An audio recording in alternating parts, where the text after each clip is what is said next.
Bonjour et bienvenue à cette série de vidéos qui concerne la formation CCNA intitulée Introduction au réseau.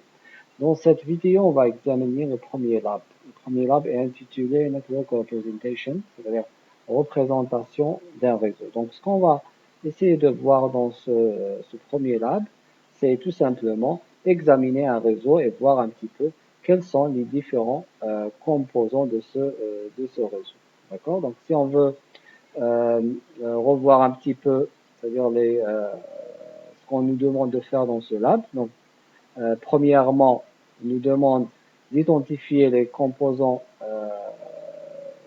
de paquet tracer, c'est-à-dire avant d'examiner la topologie réseau qu'on a ici, on va essayer d'examiner la partie en bas, c'est-à-dire qui nous permet d'utiliser des éléments qu'on va rajouter à notre topologie pour créer un réseau et interconnecter des équipements.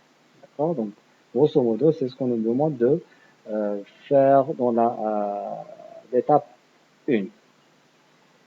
Ensuite, on va essayer d'examiner, c'est-à-dire l'utilisation, c'est-à-dire le but d'utilisation de chaque type d'équipement dans notre réseau. D'accord? Et troisièmement, on va essayer de expliquer la différence entre un réseau LAN et un réseau WAN. D'accord? Donc, commençons tout d'abord par l'étape 1. L'étape 1, donc si on regarde la partie en bas dans Packet Tracer, nous avons ce qu'on appelle une catégorie, des catégories qui sont listées ici. Donc si vous mettez c'est-à-dire la souris sur la catégorie en question, donc l'intitulé de la catégorie c'est Network Devices, si je déplace la catégorie suivante c'est End Devices, etc. D'accord? Donc ici par exemple ce signe de l'éclair c'est la catégorie connexion. D'accord? Donc si je clique sur la catégorie Network Devices, je vais lister les sous-catégories en dessous. D'accord? Donc on voit très bien que dans la catégorie Network Devices, on a des routeurs, switches, hubs, etc. D'accord? Donc si je passe la catégorie suivante End Devices, donc j'ai par exemple la sous-catégorie End Devices aussi. D'accord? Ensuite j'ai la sous-catégorie, donc si je clique sur la sous-catégorie suivante, c'est la sous-catégorie Home, etc. D'accord? Donc si je clique sur Connections, donc là, principalement, donc j'ai soit la sous-catégorie Connections, ou bien euh, Structured Cabling. D'accord? Donc essayons maintenant de revenir aux instructions du lab. D'accord? Donc dans ce lab, donc on a principalement trois réseaux interconnectés entre eux. D'accord? Donc on voit très bien qu'on a le premier réseau qui s'appelle Central, donc c'est probablement le site central de l'entreprise. Donc on a un ensemble de PC et un serveur interconnectés par l'intermédiaire de différents équipements réseau. D'accord? Donc on a, c'est-à-dire pour les machines, on a PC1, PC2 et PC3. Pour les serveurs, on a un seul serveur qui s'appelle Central Server. D'accord? Et ces équipements sont interconnectés par l'intermédiaire d'équipements réseau. D'accord? Donc, ces équipements réseau sont des switches, donc S1, S2, également D1 et 2, et D2. Donc, D1 et D2 sont également des switches. Donc, ils appellent des switches niveau 3. Donc, dans ce cours, on va à un certain moment expliquer, c'est-à-dire c'est quoi un switch niveau 3. D'accord? On a également notre switch qui s'appelle S3 et on a un routeur qui nous permet de se connecter à l'extérieur. D'accord? Donc, c'est-à-dire, a priori, on peut dire que tout ce qui est switch permet aux équipements, c'est-à-dire dans mon système informatique de s'interconnecter dans ce qu'on appelle un réseau local. Et pour se connecter à l'extérieur, que ce soit à d'autres réseaux ou bien au réseau Internet, donc je vais utiliser un routeur. D'accord? Donc, a priori, on peut dire que le routeur, c'est l'équipement qui va s'interfacer entre le réseau local et l'extérieur.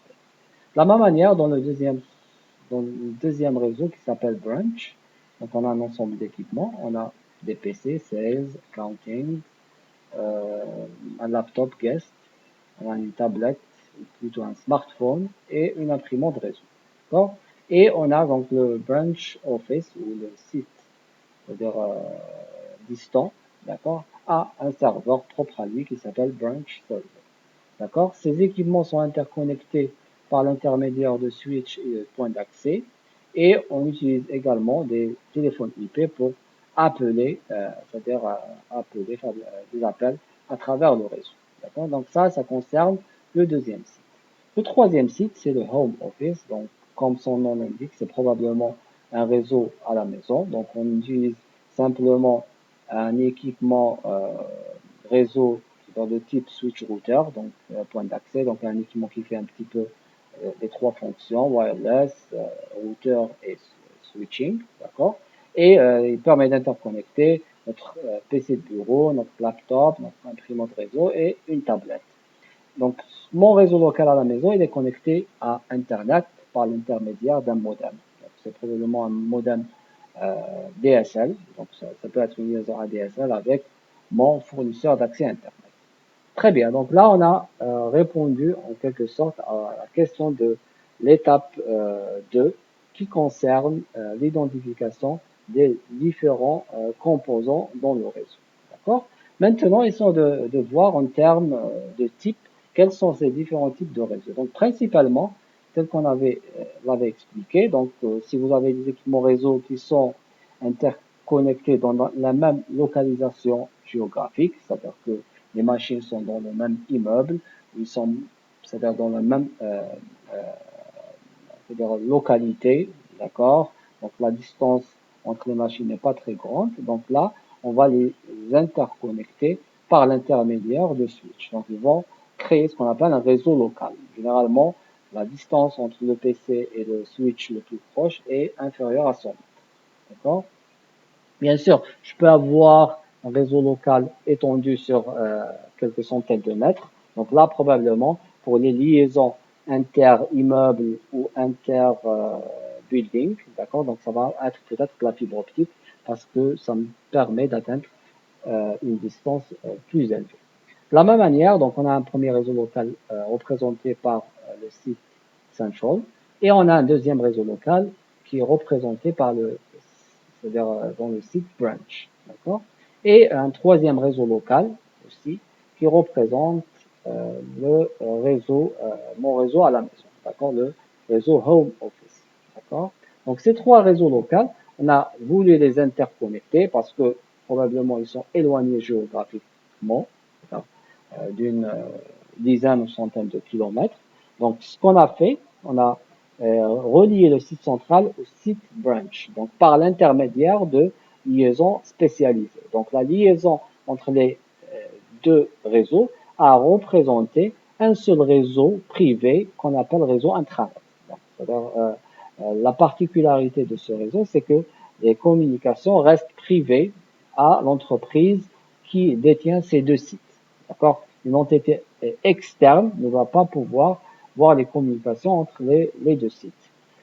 Par contre, pour l'accès Internet, donc j'ai raccordé chaque site à Internet. Donc ça peut être une liaison spécialisée vers Internet, tel qu'on l'a représenté ici par ce lien-là, d'accord? Comme ça peut être une liaison vers Internet par l'intermédiaire d'une liaison ADSL par exemple. Donc là, je vais utiliser ma ligne téléphonique pour me connecter à Internet. Donc les trois sites, ils peuvent communiquer entre eux du moment que le site à la maison, c'est un site qui n'appartient pas à l'entreprise. Donc on pourra communiquer avec les ressources qui existent dans le site central par l'intermédiaire d'Internet. Donc là, probablement, il faut penser à une solution de sécurité du moment que là, le réseau Internet est accessible par tout le monde. Donc là, probablement, il faudrait penser à une solution de sécurité, par exemple un tunnel VPN entre, c'est-à-dire mon routeur qui existe ici et le routeur qui est au niveau du site central. D'accord? Maintenant, on va essayer d'examiner le type d'équipement dans chaque réseau local. D'accord? Donc là, tel qu'on avait expliqué tout à l'heure, nous avons ce qu'on appelle des PC et des serveurs. Donc là, ces types d'équipements, on les appelle équipement d'extrémité parce que, c'est-à-dire, la finalité, c'est que je veux interconnecter ces PC et ce serveur entre eux, afin que je puisse effectuer des requêtes à partir de mes PC vers mon serveur. Donc, les équipements sur les extrémités sont mes PC, donc PC1, PC2, PC3 et PC4, et mon serveur également. Ces équipements d'extrémité sont interconnectés à travers des équipements intermédiaires. Donc, les équipements intermédiaires, par exemple, dans le site central, sont les différents switches que j'ai, S1, S2, S3, et les switches D1 et D2 également, et aussi le routeur R2, du moment que ce routeur me permet de s'interconnecter avec l'extérieur. D'accord? De la même manière, au niveau du site Branch Office, donc les équipements d'extrémité sont les PC, Sales, Accounting, Guest, Smartphone, imprimante laser et Branch Server. Et pour les équipements intermédiaires, ce sont le switch S1, le point d'accès, le wireless AP et le routeur R4.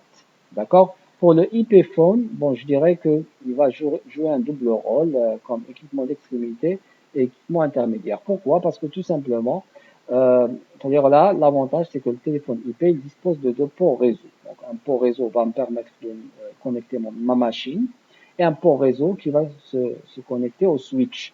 Donc là, ce type d'interconnexion, c'est tout simplement pour ne pas avoir besoin de deux prises réseau. Donc là, je pourrais utiliser une seule prise réseau dans mon bureau pour raccorder mon PC à mon IP phone et le IP phone va être raccordé directement au switch. D'accord? Donc là, c'est pour ça que le IP phone va jouer le rôle d'un équipement euh, d'extrémité, donc si je veux effectuer des appels vers l'extérieur, et aussi équipement intermédiaire du moment qui permet d'interconnecter le PC avec le switch. D'accord? Mais ça, c'est la méthode c'est-à-dire de câblage est optionnelle.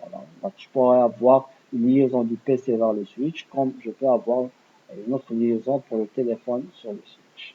D'accord? De la même manière, au niveau du home office, donc les équipements d'extrémité sont le PC de bureau Home Desktop, Home Laptop, ma tablette et mon imprimante. Les équipements intermédiaires qui me permettent d'interconnecter le tout sont le WRS, donc c'est un point d'accès wireless et switch, plus le modem ADSL. D'accord? Maintenant, ils sont d'examiner un petit peu les types de liaisons qu'on a. Donc, principalement dans les réseaux locaux, vous avez des liaisons cuivre. Donc, ils sont représentés par ces liens en noir. Donc, c'est un câble cuivre droit, donc il permet d'interconnecter c'est-à-dire les équipements réseau entre eux et les équipements réseau avec les équipements d'extrémité. D'accord? Donc là, je pourrais avoir optionnellement aussi, au lieu d'avoir des liaisons cuivre, je peux avoir des liaisons fibre optique. Donc, généralement, pour les liaisons inter-switch, donc je pourrais avoir des liaisons fibre optique. Donc, peut-être que la distance, elle dépasse les 100 mètres. Donc, j'aurais besoin d'un support de transmission qui supporte cette distance. Donc, je pourrais avoir des liaisons fibre optique pour les liaisons inter-switch. Pour les liaisons WAN, donc là, c'est-à-dire principalement, donc ça sera une liaison avec un opérateur télécom, d'accord, qui va me permettre de me raccorder à un autre site. Donc le type du support, ça sera probablement de la fibre optique, mais ça sera par le biais du réseau euh, du, de l'opérateur télécom que j'ai choisi pour créer cette liaison WAN. D'accord? Pour la liaison Internet, donc c'est aussi une liaison WAN, donc ça peut être une liaison spécialisée vers un fournisseur d'accès Internet, que ce soit sur ce lien ou sur ce lien, comme je peux tout simplement choisir une liaison Internet pas chère comme une liaison DSL, donc à travers ma ligne téléphonique. Voilà, donc je pense qu'on a résumé le tout concernant le lab numéro 1. Je vous remercie pour votre attention